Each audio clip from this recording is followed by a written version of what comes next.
Hello everyone, welcome to skill IQ and शिक्षा और अध्ययन। तो मैं आपको सबसे पहले तो ये कहूँगा कि अपना जो दूसरा चैनल है ना, शिक्षा और अध्ययन, उसको भी है ना आप लोग सब्सक्राइब कर दो, क्योंकि उसके 440 अराउंड सब्सक्राइबर्स हैं। तो उसको अगर आप सब्सक्राइब कर दोगे ना, 1K तक लेके चले जाओगे, तो धीरे धीरे वो भी मोनेटाइजेशन की तरफ चला जाएगा। तो थोड़ा सा एक बैकअप चैनल के रूप में आपके पास रहेगा, ठीक है। तो उसको भी यहाँ पे सब्सक्राइब कर लो आप लोग, ठीक है। तो चलिए स्टार्ट करते हैं विद प्रैक्टिस सेट नंबर। आपका जो है कौन सा रहेगा, ये प्रैक्टिस सेट नंबर हमारा रहेगा 15th, ठीक है।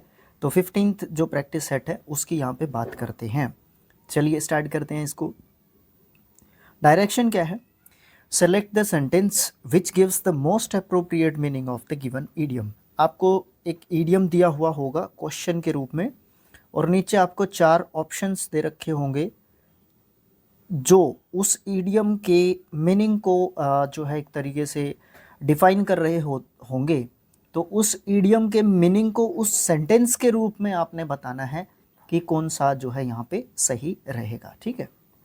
देखो क्या है, in hot water. In hot water मतलब क्या होता है कि जब हम अचानक से किसी जो है डिफ़िकल्ट जो है सिचुएशन में पड़ जाते हैं, इन हॉट जो है वाटर आप बोल सकते हो। The children enjoyed playing the pool on hot summer day. After accidentally breaking the valuable wash, Sara found herself in trouble with her parents. अगले 2 ऑप्शंस हैं हमारे पास।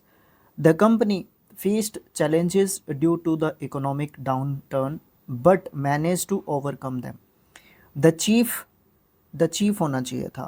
The chief added spices to dish to enhance its flavor and make it more delicious. Sorry, chef होना चाहिए था, chef.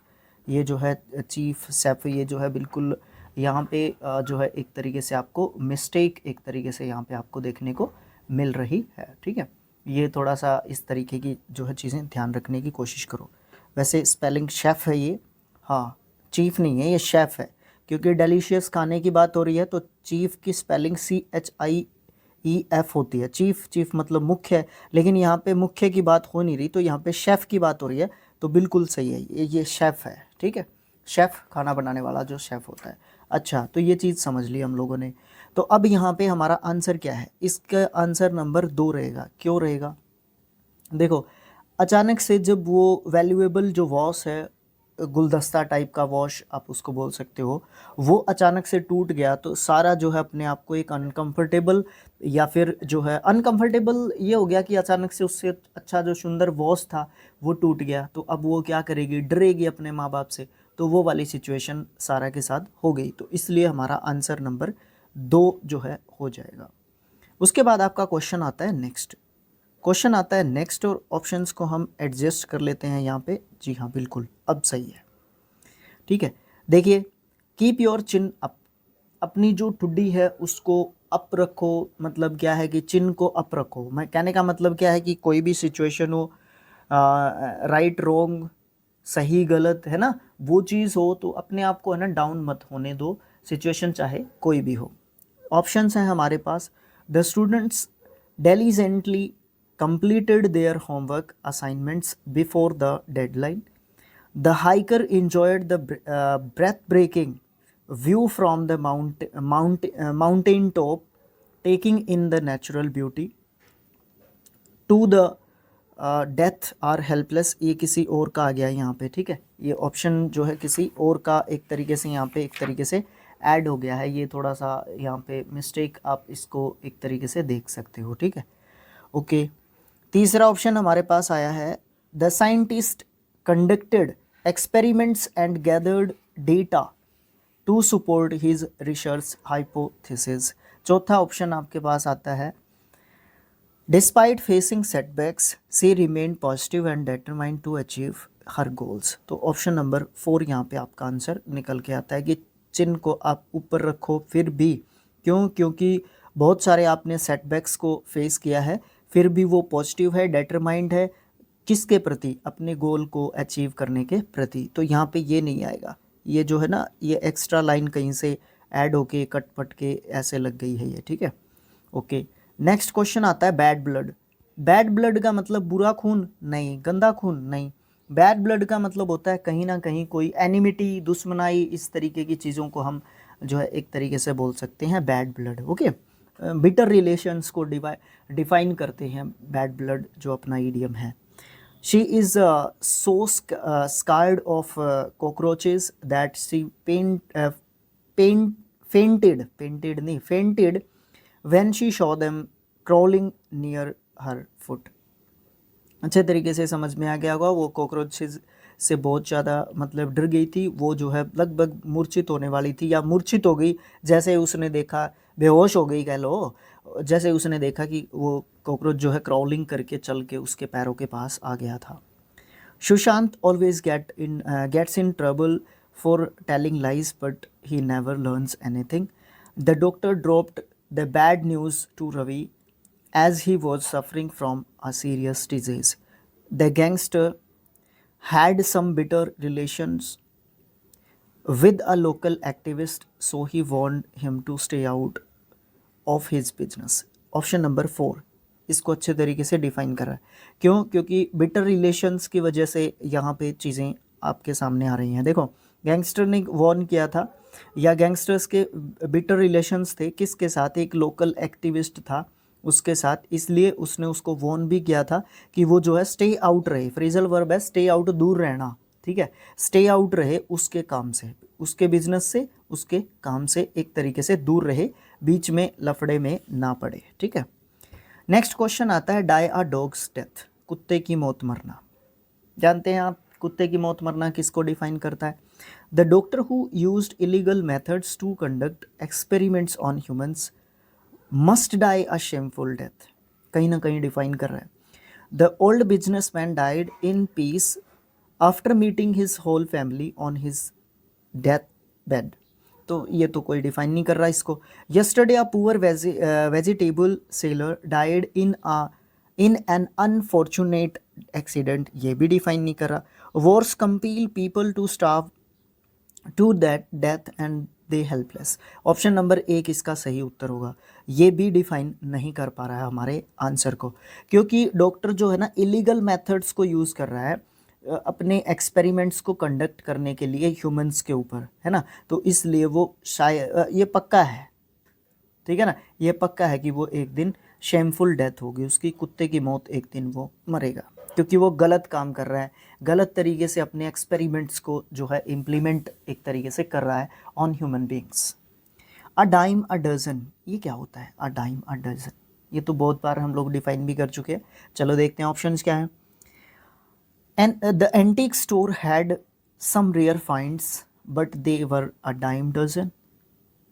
The restaurant had some delicious desserts. Desserts होती हैं जो, क्या होता है, आफ्टर मील या कोई भी खाने के बाद हम लोग जो मीठा खाना जो पसंद करते हैं ना, तो उसको डेजर्ट बोला जाता है, ठीक है। That were a dime dozen. The concert tickets were a dime dozen and sold out quickly. Her ideas were wroth या रॉथ नहीं, worth a dime dozen and did not impress the boss. Dime and dozen का मतलब क्या होता है, जो कि चौथा हमारा जो ऑप्शन है ना वो सही बता रहा है कि उसके जो आइडियाज़ होते हैं ना वो बहुत ज़्यादा बेकार होते हैं, एक तरीके से यूजलेस एंड बेकार एक तरीके से बोल सकते हो आप डाइम एंड डजन का, और जो कि इम्प्रेस नहीं कर पाए किसको? उसके बॉस को, तो इसलिए ऑप्शन नंबर 4 यहाँ पे एक तरीके से हमारा सही आंसर रहेगा। उसके बाद हमारा नेक्स्ट क्वेश्चन आता है छठा, bite the bullet. Bite the bullet क्या होता है? ऑप्शंस को देखते हैं तब और भी अच्छे तरीके से समझ में आएगी बात। Despite the pain Sara decided to go ahead with the surgery, इसका कोई रिलेशन नहीं है यहाँ पे। Jack and Jill went up to the hill to fetch a pail of water. The chef आ गया, the chef prepared a delicious meal for the guest, यहाँ पे भी ये शेफ है, ठीक है, चीफ नहीं है। ये चीफ पढ़ा जाता है मुझसे, पता नहीं क्यों आता है दिमाग में, क्योंकि शेफ ज़्यादातर लिखा देखते नहीं है ना, या ज़्यादातर ऐसे सेंटेंसेस हमें देखने को कम मिलते हैं, तो इसलिए चीफ ज़्यादा ध्यान में रह जाता है, वो सबकॉन्शियस माइंड में वो फिट हो गया है ना एक तरीके से, चीफ शेफ की बजाय।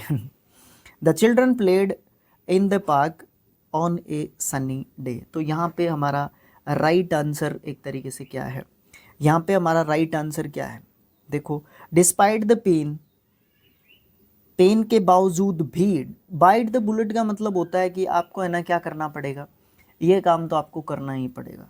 तो यहाँ पे डिस्पाइट द पेन, पेन होने के बावजूद भी सारा ने डिसाइड किया आगे बढ़ना, कि आप आगे बढ़ने का मतलब ये है कि उसने सर्जरी के लिए डिसाइड कर लिया कि सर्जरी तो देखो करवानी ही पड़ेगी। तो यही सही आंसर रहेगा हमारा, एक ही हमारा सही आंसर रहेगा, ठीक है, bite the bullet. Okay okay ना। और शुरुआत में हम लोग सोच रहे थे कि ये जो है डिफाइन नहीं कर पा रहा है ना, कोई नहीं, इसी तरीके की चलती हैं चीज़ें।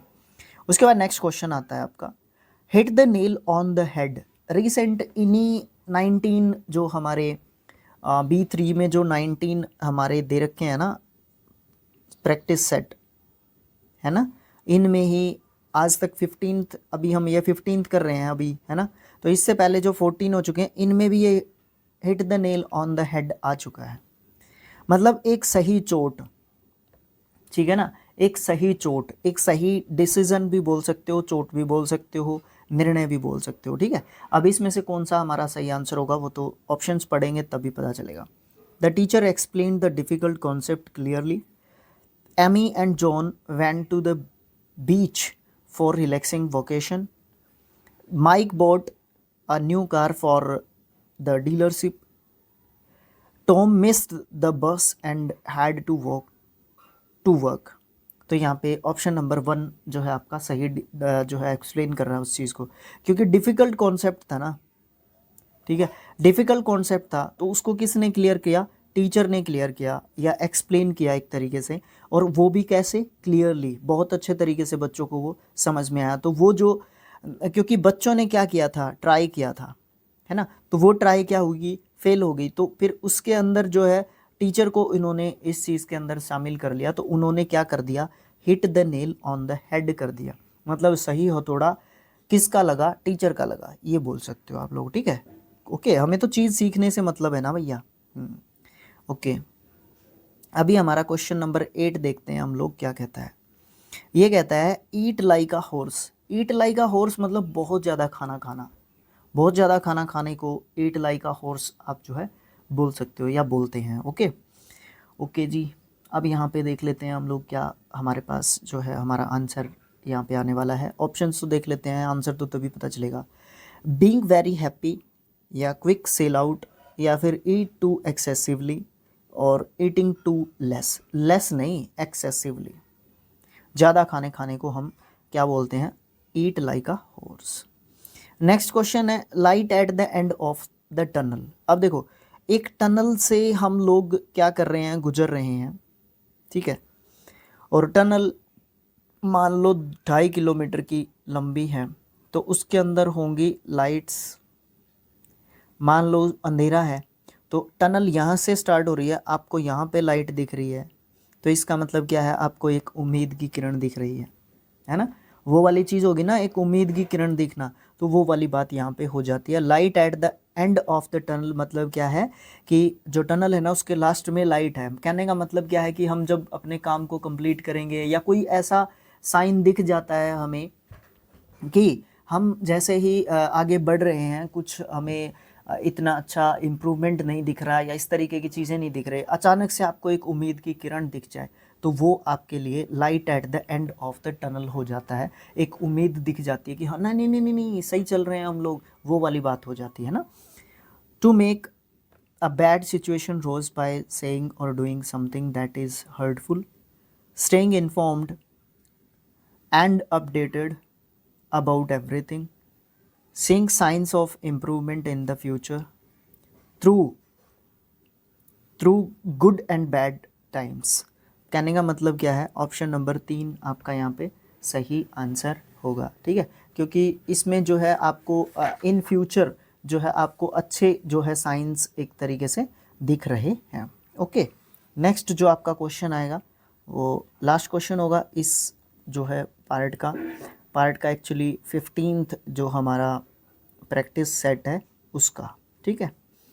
Okay, to have a good run. Have a good run का मतलब क्या होता है, एक अच्छी दौड़, एक अच्छी दौड़ का मतलब यहाँ पे ये हो जाता है कि एक अच्छा आनंदप्रद खुशी देने वाला जॉयस जो है टाइम हमारा चल रहा है, और इसके बाद हमारे लिए थोड़ा सा डिफ़िकल्ट टाइम आने वाला है ना, या पॉसिबिलिटी है कि इसके बाद जो जो टाइम है ना थोड़ा सा डिफ़िकल्ट होने वाला है एक्चुअली, तो उस चीज़ को जो है हैव अ गुड रन जो है डिफ़ाइन करता है।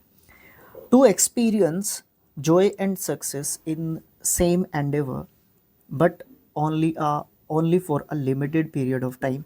Yes, this is the right answer. Maybe a long journey नहीं, to escape from prison नहीं, a good amount of money बिल्कुल भी नहीं। तो इसने पहले ही एक्सप्लेन कर दिया इस चीज़ को कि एक ऐसे समय का अनुभव करना जिसमें जॉय और सक्सेस आप प्राप्त कर रहे हो एक सेम टाइम के पीरियड के दौरान, बट वो एक थोड़े समय के लिए है, एक लिमिटेड पीरियड ऑफ टाइम के लिए है, उसके बाद आपको थोड़ी सी गिरावट उस टाइम में देखने को मिलेगी। So that is the end of our practice set number 15। Next हमारा प्रैक्टिस सेट कौन सा होगा? 16th होगा। उसमें भी सेम इसी तरीके से 10 आपके क्वेश्चंस होंगे, ठीक है।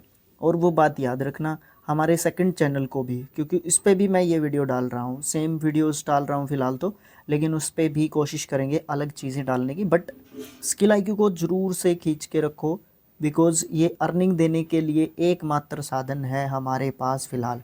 अच्छा, इसके साथ साथ आप लोग है ना स्किल आईक्यू के फेसबुक पेज को भी खींच के रखो, क्योंकि वहाँ पे 840 अराउंड फॉलोअर्स हैं, उनको भी 1K पे लेके जाओ, ठीक है, ठीक है ना।